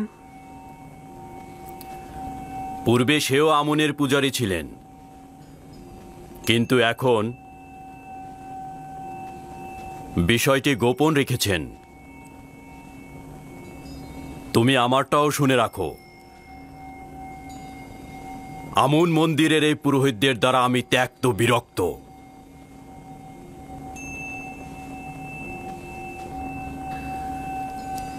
এই বিরক্তির কারণ কি জানতে পারি জাহাপানা? এই মন্দিরের প্রভু দাম্ভিক ও স্বার্থান্বেষী। তারা মিশরের স্বার্থের চাইতে নিজেদের স্বার্থ নিয়ে বেশি চিন্তা করে। যাক, বাদ দাও, আজকে আর পড়তে হবে না। যাও, বিশ্রাম করো।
খোদাবান,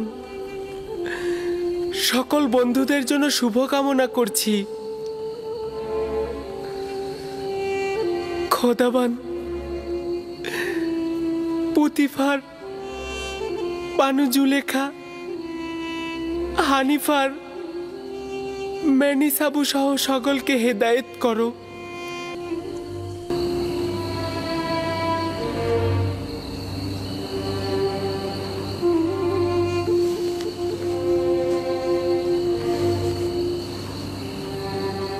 খোদাবান, আমার আব্বাজান ইয়াকুবের জন্য সবর ধরার তাগাদ করছি। এই পিরানটি পরিধান করো আমার আব্বাজান। তুমি এটা পরিধান করো, দেখবে সঠিক মাপই রয়েছে। এটা পরার যার যোগ্যতা রয়েছে সে যদি এটা পরে, তাহলে পিরানটি তার মাপেরই হয়ে যাবে। জানি বিচ্ছেদের দরদ খুবই কষ্টের, তাকে আমাকে ভুলতে সহযোগিতা করো।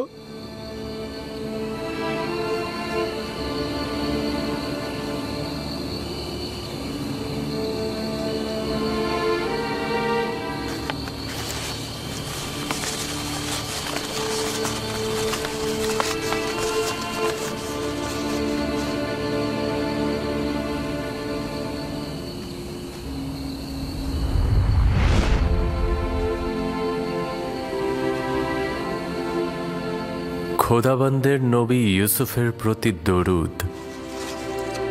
দরুদ খোদাবন্দের বার্তাবাহক ওহির ফেরেশতা। কি করছিলে তুমি? প্রিয় আব্বাজানের কাছে পত্র লিখছি। জনাব পুতিফারের কাছে তাগাদ করব যেন এই চিঠিটা আব্বাজানকে পৌঁছে দেন। না ইউসুফ, এখনো সময় অতিক্রম হয়নি। তোমার আব্বাজানেরও এই বিচ্ছেদ সহ্য করা উচিত। তাকে অবগত করলে কি হবে? অসংখ্য কারণ রয়েছে, তার মধ্যে একটি হচ্ছে তোমার সহোদরগণ। আচ্ছা, তোমার ভাইদের প্রতি কোনো আঘাত করার ইচ্ছে নেই তো ইউসুফ? কি আছে?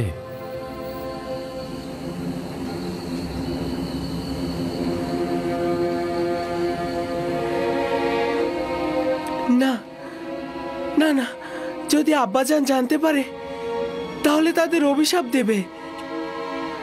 আব্বাজানের অভিশাপে ভাইজানেরা ধ্বংস হয়ে যাবে। না না না, আমি আমার ভাইদের কষ্ট সহ্য করতে পারবো না।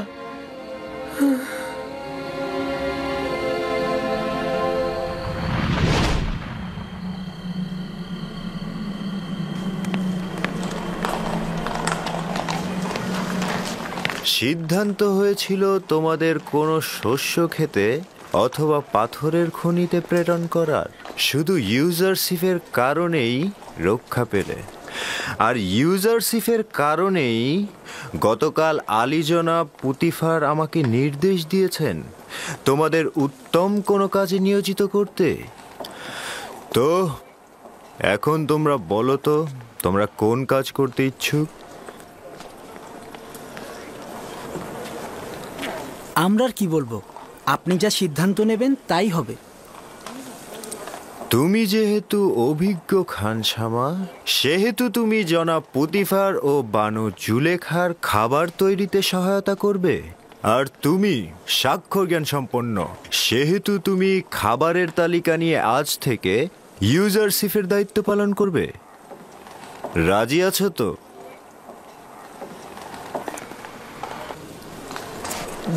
জনাব তত্ত্বাবধায়কের নিকট অনেক অনেক ধন্যবাদ ও শুকরিয়া আদায় করছি। আমাকে নয়, ইউজারশিপকে শুকরিয়া বলো।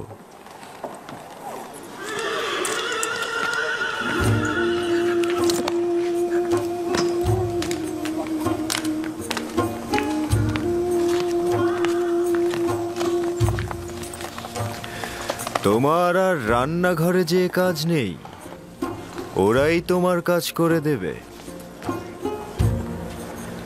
তুমি আমার সঙ্গে এসো।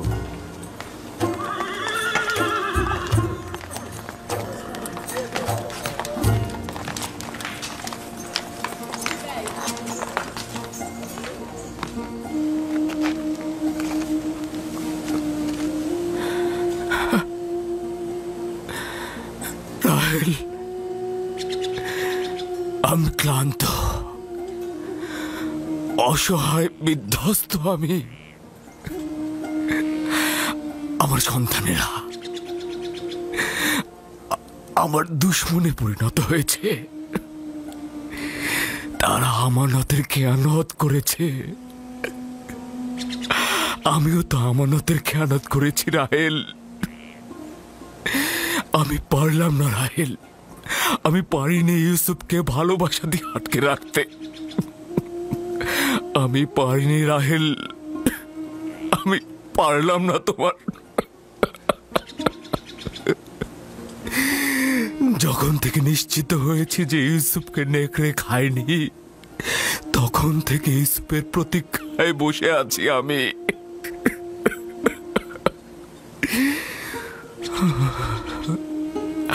এমন তো না হয় যে ইউসুফকে হত্যা করা হয়েছে।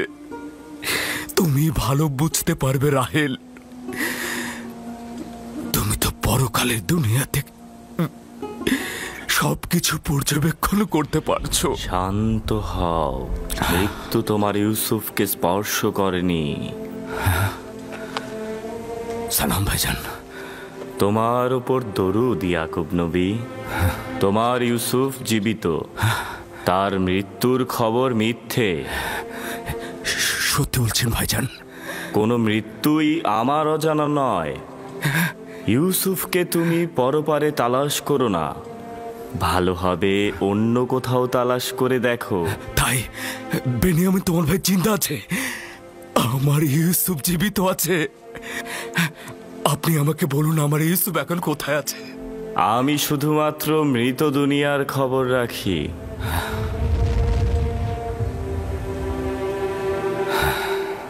উনি কে আব্বাজান? আজরাইল, উনি হচ্ছেন মৃতদের ফেরেশতা। আমি ভেবেছিলাম আজরাইল দেখতে অনেক ভয়ঙ্কর। সবার ক্ষেত্রে নয় আমার পুত্র। শুনেছ রাহেল, আমাদের ইউসুফ জীবিত আছে, ও মৃত্যুবরণ করেনি। আমি ওকে খুঁজে বের করব। আজকে যাই, সূর্য ডোবার আগে ফিরতে হবে। চলো আমার পুত্র।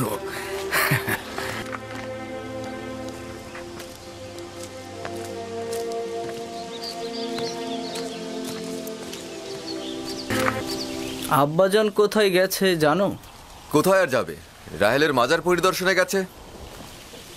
সে এখনো রাহেলকে আমাদের আম্মাজানের চাইতে বেশি ভালোবাসে।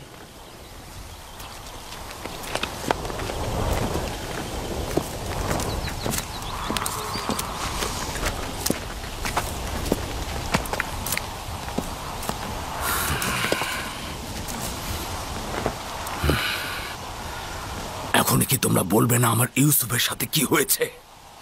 সেটা তো আগেই বলেছে আব্বাজান, বারবার কি একই কথা বলবো? তোমরা কি চাও না অভিশাপ থেকে মুক্তি পেতে? আমার ইউসুফকে নেকড়ে খায়নি, মৃত্যু তাকে চুরি করেনি। তোমরা যদি হাকিকত না বলে তওবা না পড়ো, আমি তোমাদেরকে ক্ষমা করব না।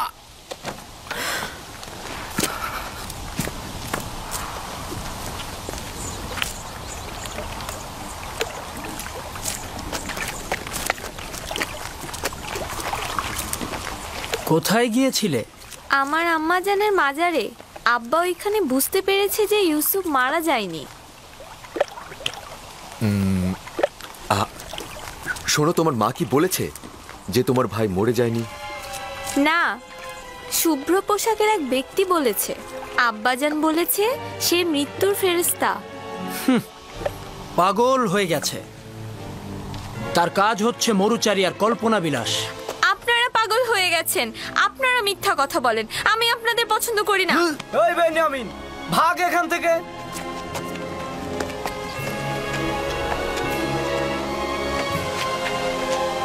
ইউসুফের পরে বেনিয়ামিন হয়েছে আব্বাজানের সঙ্গী। ইয়াহুদা, এখন আমরা কি করব? তুমি তো বলেছিলে সব ঠিক হয়ে যাবে, কিন্তু এখন তো সব ভুল প্রমাণিত হলো। ইউসুফের চলে যাওয়া এতদিন হয়ে গেল, কিন্তু আব্বাজান বিন্দু মাত্র দৃষ্টি দিল না আমাদের দিকে। এখন সে বেনিয়ামিনকে তার জায়গায় তুলে এনেছে। আমরা তো ধারণা করেছিলাম আব্বাজান আমাদের দিকে নজর দেবে। এগুলো কথা ইউসুফকে আব্বাজানের কাছ থেকে নেওয়ার আগেই ভাবা উচিত ছিল। ভুল করেছো। এখন তুমি কি করতে চাও বলো? এখন তো দেরি হয়ে গেছে। ইউসুফকে তো চাইলেই ফিরিয়ে আনতে পারবো না। এখন আর কিছু বলে লাভ হবে না, বরং আব্বাজান ও ক্যানানের অধিবাসী সবাই মিলে আমাদের দোষী করবে। আমাদের নসিবে কি আছে কে জানে। যদি একবার প্রমাণিত হয় তাহলে আমরা কোথায় যাব?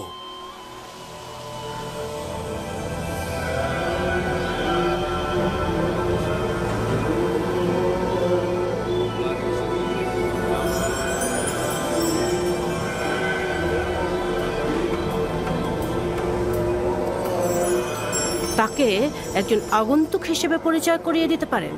বলবেন সে মহান খোদার দুশমন।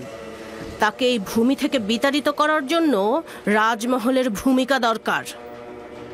একটা ভেড়া চড়ানো বালক রাজমহলের উপর, জনাব পুতিফারের উপর কি করে আধিপত্য বিস্তার করতে পারে? যে বালকটি গতকাল পর্যন্ত ভেড়ার বিষটা খেয়েছে, সে কিভাবে রাজমহলের পবিত্রতার সাথে অভ্যস্ত হতে পারে? আমি নিশ্চিত সে নাফরমানি করবে। পুরোহিতদের রাজমহলের অধিবাসীদের সাথে কথা বলতে বলবেন এবং তাদেরকে বুঝিয়ে বলতে বলবেন ইউজারসিফের জায়গা রাজমহল নয়।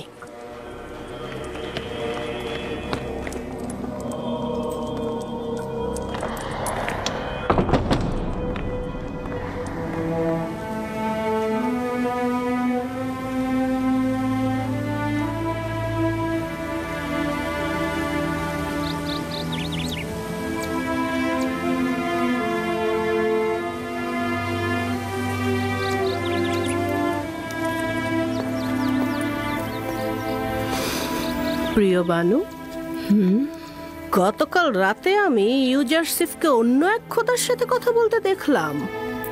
কোনো মূর্তি ছিল না, আসমানের দিকে তাকিয়ে কথা বলছিল। খুবই ভালো, তাহলে আজকে প্রমাণ দাও। আমি প্রমাণ দেখতে চাই। অবশ্যই আমার বানু। আজব ব্যাপার হচ্ছে সে পাগলের মতো নিজের সাথেই কথা বলে। এটাকে আপনি কি বলবেন?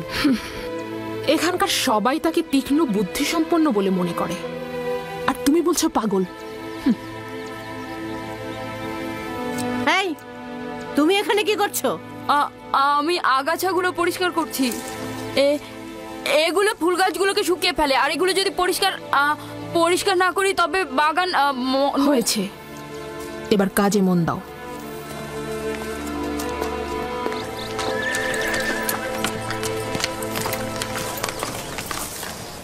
ইউজারসিফ, ইউজারসিফ, তুমি কোথায়? কি হয়েছে? আজ রাতে তোমার উপর নজর রাখা হবে। কে রাখবে? কারিমামা ও বানু জুলেখা। কারিমামা বলছিল তিনি দেখেছেন তুমি অন্য এক খোদার ইবাদত করছো, আর পুরোহিতরাও চাচ্ছে যেন তোমার উপর রাজমহলের সকলে খেপে যায়। সাবধানে থেকো, আমি যাই। ওইগুলো কি ছিঁড়েছ? তোমার জন্যই ছিঁড়তে হয়েছে। আমার? আমি তো তৃণভোজী নই, তাহলে তৃণ দিয়ে কি করব? তা না, আমি তোমার জন্যই বাধ্য হয়েছি ছিঁড়তে। ঘুরে ফিরে তো সেটাই হলো। আরে বললাম তো, কথা শোনার জন্যই তো ছিঁড়তে হয়েছে।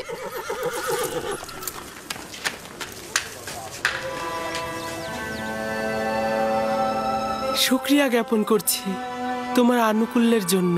ষড়যন্ত্র সম্পর্কে আমাকে আগেই জানিয়েছো। আমি দুর্বল ও অক্ষম একটি বালক। যদি তোমার সাহায্য না পেতাম তাহলে ধ্বংস হয়ে যেতাম।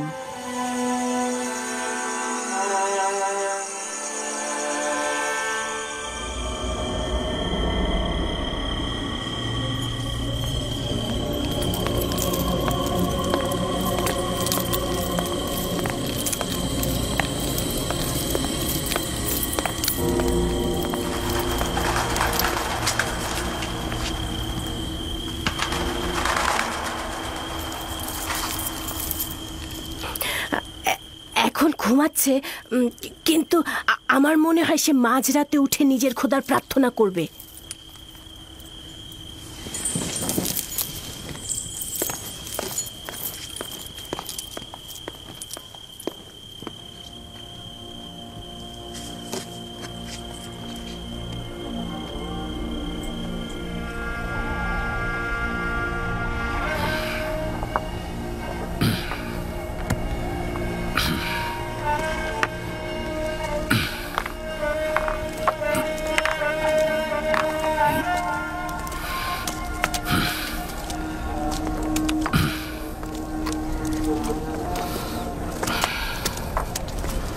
সালাম খোদার নবী। দরুদ তোমার উপর। আপনার সিদ্ধান্ত কি এটাই, আপনি এখানে থাকবেন? হ্যাঁ লিয়া, যদি খোদা চায় তো আমি সারা জীবন ইউসুফের জন্য এখানে অপেক্ষা করব। এভাবে আর কতদিন, আর কত অপেক্ষা করবেন? অপেক্ষা অব্যাহত থাকবে যতদিন না পর্যন্ত ইউসুফকে ফিরে পাই আমি। ওই দিন পর্যন্ত আমি এইখানে অপেক্ষা করব। ইউসুফকে নিয়ে অতীতের স্মৃতি রোমন্থন করব আর ভবিষ্যতের স্বপ্ন বুনে যাব। খাবারের সময় হয়ে গেছে, এবার তো খেয়ে নিন। হ্যাঁ, আসছি। বেনিয়ামিন, এসো পুত্র আমার।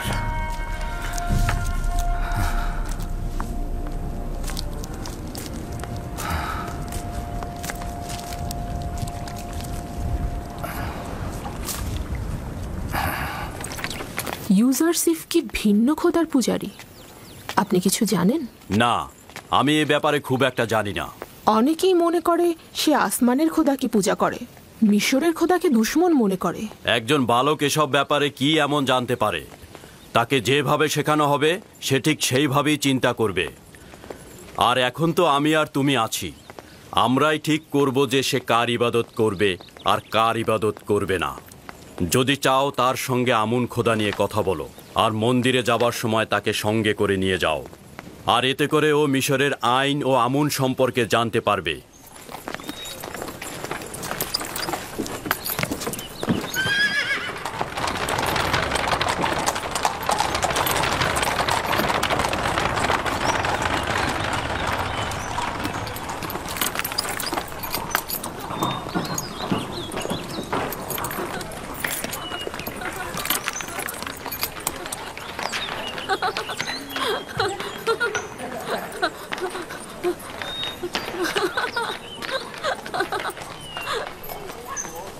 ইউজারসিফকে সজ্জিত করে আমার নিকট নিয়ে এসো। ভ্রাম্যমান সিংহাসন প্রস্তুত করতে বলো। আমি এখনই বের হব। তাহলে ভ্রাম্যমান সিংহাসন প্রস্তুত করো।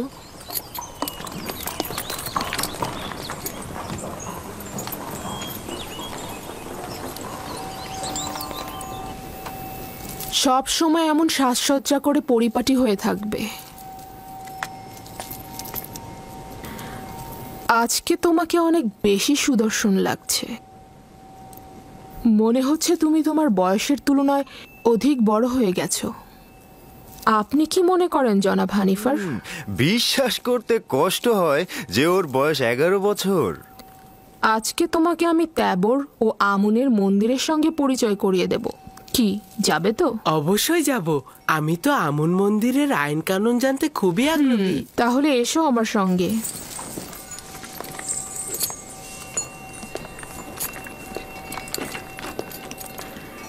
জুলেখা কি সত্যি সত্যি ইউজারসিফকে সন্তান বলে ভাবে, নাকি মুখেই বলে? নিজের কাজ করো।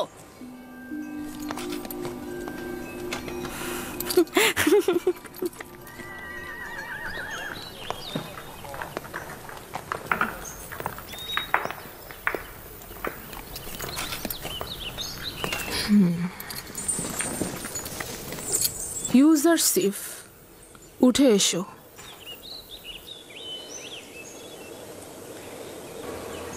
আমাকে ক্ষমা করুন, আমি এটাতে করে শাওয়ার হতে পারবো না। কেন?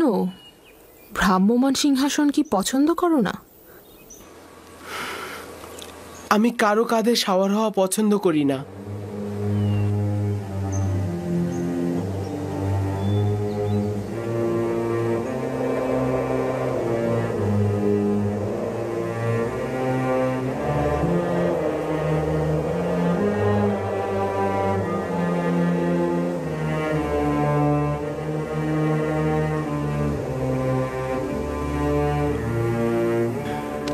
বানু জুলেখার হুকুম মান্য করাই তোমার কাজ।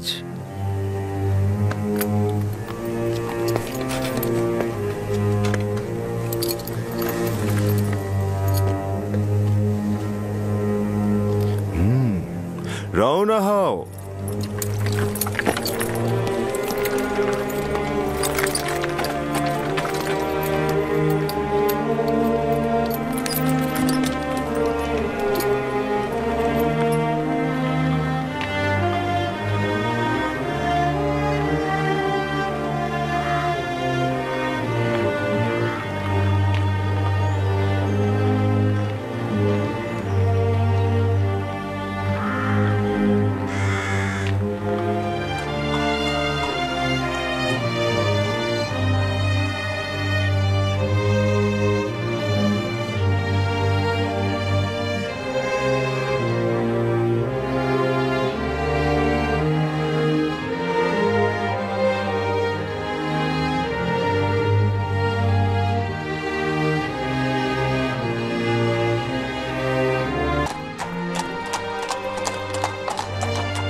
ওই যে পশ্চিম দিকটা দেখছো, ওটাকে বলা হয় মৃতদের দুনিয়া।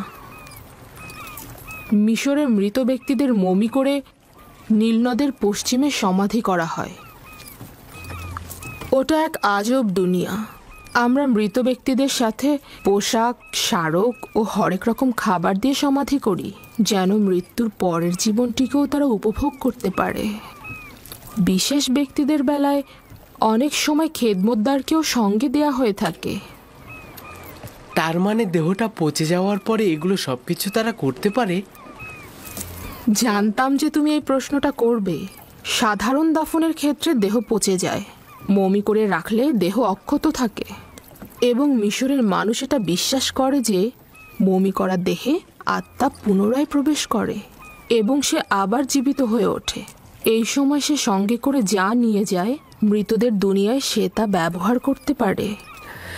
কবর ভেদ করে মৃত ব্যক্তিদের বের করে আনা যায় না। বাহিরের জিন্দেগির থেকে ভেতরের জিন্দেগিটাই অনেক ভালো। আমি তা জানি না, আমার তা জানা নেই।